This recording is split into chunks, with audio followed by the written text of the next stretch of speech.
Guys ಇದೇ professional ಆಗಿ video ಮಾಡಕ್ ಹೋಗಿದ್ರೆ ಹಿಂಗೆ ಕೊಡ್ತಿದ್ಲಾ ಕ್ಲೈಂಟ್ ಕೈಗೆಲ್ಲಾನು ಕೊಡ್ತೀನಿ ಐಶೋಡ ಪ್ಯಾಲೆಟ್ ಇಟ್ಕೊಳ್ಳೋದು. ಮೇಕಪ್ ಮಾಡ್ಬಿಟ್ಟು ಹೋಗ್ಬಿಡ್ಬೇಡ ಶೂಟ್ಗೂ ಇರೋ ವಿಡಿಯೋ ಮಾಡ್ಕೋಬೇಕಾದ್ರೆ ಎಲ್ಲಾನು ನನಗೆ ಹೆಂಗೆ ಪೋಸ್ ಕೊಡ್ಬೇಕಂತ ಗೊತ್ತಾಗಲ್ಲ. ಒಂಚೂರು ನಗಿಸ್ಬೇಕು, ಕ್ಯಾಂಡಿಡ್ ಬಂದ್ರೆ ಚೆನ್ನಾಗಿರುತ್ತೆ. ನೀನು ಮೇಕಪ್ ಆರ್ಟಿಸ್ಟ್ ಆಗಿರ್ಬೋದು, ಅನ್ಅಫಿಷಿಯಲಿ ನೀವು ನನ್ನ ಫ್ರೆಂಡು. ಸೊ ಅಲ್ಲಿ ಬಂದು ವಿಡಿಯೋ ನಡಿಬೇಕಾದ್ರೆ ಶೂಟ್ ಮಾಡಬೇಕಾದ್ರೆ ಎಲ್ಲಾನು ನೀನು ಬಂದು ನಂಗೆ ನಗಿಸ್ಬೇಕು. ಈಗೆಲ್ಲ ಹೆಂಗ್ ಹುಡುಗಿ ಥರ ಪೋಸ್ ಕೊಡ್ಬೇಕು ಅಂತ ಹೇಳ್ಕೊಡ್ಬೇಕು. ನಂಗೆ ಗೊತ್ತಿಲ್ಲ. ಐಬ್ರೋ ಎಲ್ಲ ಏನು ಮಾಡ್ಸೋದೇ ಇಲ್ಲ. ಅಲ್ಲ ನಮ್ಮ ಮನೇಲಿ ಬೈತಾರ ಕಡೆ, ನಮ್ಮ ಮಮ್ಮಿ ಹಂಗೆಲ್ಲ ಮಾಡಿಸ್ಬಾರ್ದು. ನಾನು ಇನ್ನ ಚಿಕ್ಕ ಹುಡುಗಿ, ನಮ್ಮ ಅಮ್ಮನ ಏನಾದ್ರು ಕೇಳಿದ್ರೆ ನೀನು ಚಿಕ್ಕ ಹುಡುಗಿ ಹಂಗೆಲ್ಲ ಮಾಡಿಸ್ಬಾರ್ದು ಅಂತಾರೆ.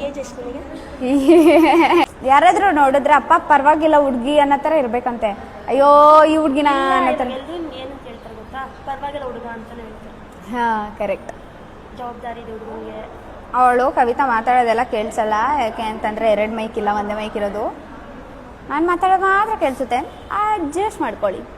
ಜಾಸ್ತಿ ವಟ ಅಂತ ಇದ್ದೀನಿ. ಇನ್ನು ಸ್ವಲ್ಪ ಅದ್ರ ತೆಗೆದು ಬಾಯಿಗೆ ಏನಾದರೂ ಪ್ಲಾಸ್ಟರ್ ಮೆತ್ತಾಳೆ. ನೀನಿಷ್ಟು ವಟ ಅಂತ್ಯ ಅಂತ ಅನ್ಕೊಂಡಿರ್ಲಿಲ್ಲ. ಸೈಲೆಂಟಾಗಿ ಇರ್ತೀಯಾ, ಪರವಾಗಿಲ್ಲ ಅಂತ ಅನ್ಕೊಂಡಿದ್ದೆ. ಬಟ್ ಈ ರೇಂಜಿಗೆ ವೈಲೆಂಟ್ ಆದರೆ ನಾನು ಮೇಕಪ್ ಮಾಡೋಕ್ಕಾಗಲ್ಲ.